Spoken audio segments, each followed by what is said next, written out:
class is now in session. I'm Professor Hockey, and today we'll be discussing the game between the Sharks and the Jets, in which the Sharks have lost 3-2. So certainly a disappointing outcome for what was actually a very well played game by the San Jose Sharks. They dominated this game most of the time. Certainly they ended up almost tripling the shots of the Jets only with 19, the Sharks up near about 53, so very, very close to that 3-1 mark.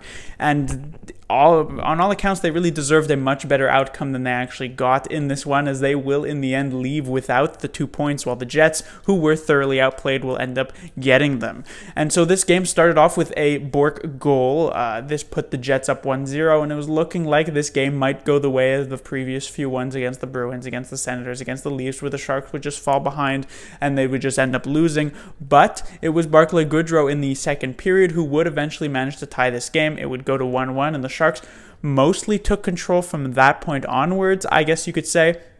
And the Sharks actually did get the goal to make it 2-1. That was from Evander Kane. However, upon further review, it was called back for goalie interference. Now, I know there are some people who are saying, how is that goalie interference? And I know there are a lot of people who are saying, well, that is definitely goalie interference.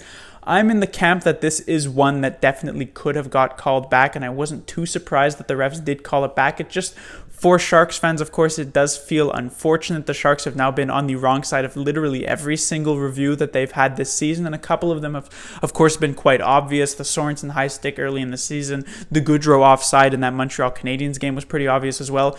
But a couple of them, a couple of those high sticks earlier on also were not that obvious. They've gone against the Sharks, and so it just feels bad that it seems as though every time it seems to go to NHL review, the Sharks lose out on a goal. And so a disappointing result, but not too surprising, I guess you could say. And what made it even more disappointing is, of course, that the Jets, just about 30 seconds later, managed to get their own go-ahead goal and took the 2-1 lead. And that lead would actually stand for the rest of the second period, even through many, many Sharks shots. The Sharks actually managed to put up 28 shots in the second period alone, very close to a franchise record.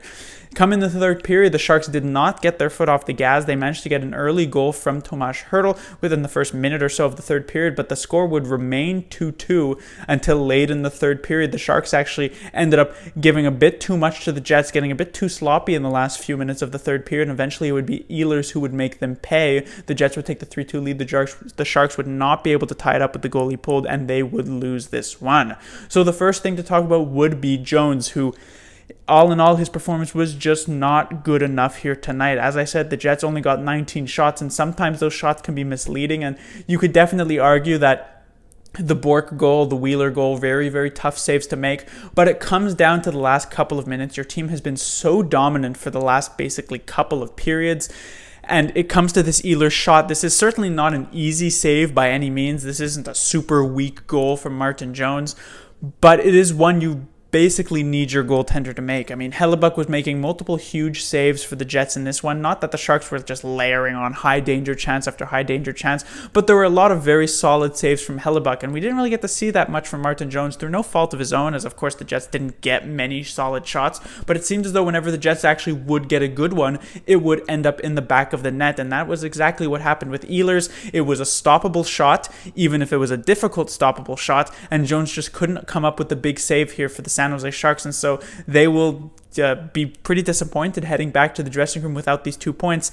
And I'm sure not all the blame is going to go on for Jones, as of course there were some defensive errors, or some very big defensive errors, that end up leading to these chances for goals for the Jets, but Jones definitely does not escape the blame here, and you could definitely pin a lot of this game on him. Next, I will talk about Brent Burns. Now, Burns has at times been lumped in with both Carlson and Vlasic for slow starts in the season. I have never actually been necessarily agreeing with that. I thought Burns' start to this season hasn't actually been that bad.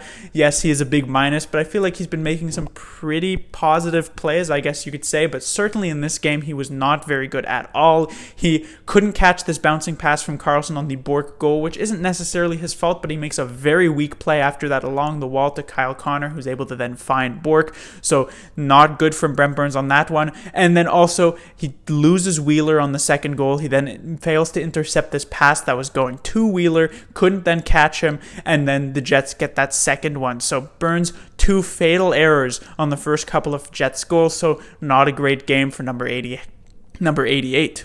Finally, I will talk about at least there have been some signs of life here from the San Jose Sharks. Compare it to the last game against the Boston Bruins where the Sharks just looked absolutely lost. It was nice to see a pretty big bounce back here against the Jets. Obviously, the Jets are not nearly as skilled a team as the Boston Bruins are, but it is still pretty impressive, the Jets being a somewhat middle-of-the-pack team, to put up a great performance like this. And, I mean, you probably could ask Tuukka Rask of the Bruins last game and say, hey, Rask, do you know what team you were against? And the Sharks were so far from the crease for the majority of that night, Rask probably never actually got a good look at which team's jerseys he was actually against. So he'd probably say, oh, well, I don't know, maybe some sort of AHL team by the way they played. But here tonight, they did a good job, or a pretty good job, I guess I should say, at crashing the net. They tried to get in Hellebuck's face, and, if it wasn't for a pretty heroic game from Connor Hellebuck, the Sharks likely would have been able to take this victory. Disappointing that they didn't. I already talked about the reasons why that didn't happen, but still, going into the next game, it seems as though the Sharks do still have some fight in them, and maybe this is the beginning of a turnaround, even if it is a loss for the Sharks. But that will do it for this review. As I said, the Sharks will be back in action as soon as tomorrow. They'll host the Vancouver Canucks, a team that also played tonight, a team that also lost tonight, although they did lose in overtime to the Anaheim Ducks. So both teams, the Canucks and the Sharks, will be looking for much better outcomes, and hopefully the Sharks can bring a similar game that they brought here tonight against the Jets, as 9 times out of 10 they should likely get a much better outcome than they did here tonight and begin to try and get back into the playoff race, because being out of the playoffs and this far out of the playoffs at the start of November is not a great look. Class dismissed.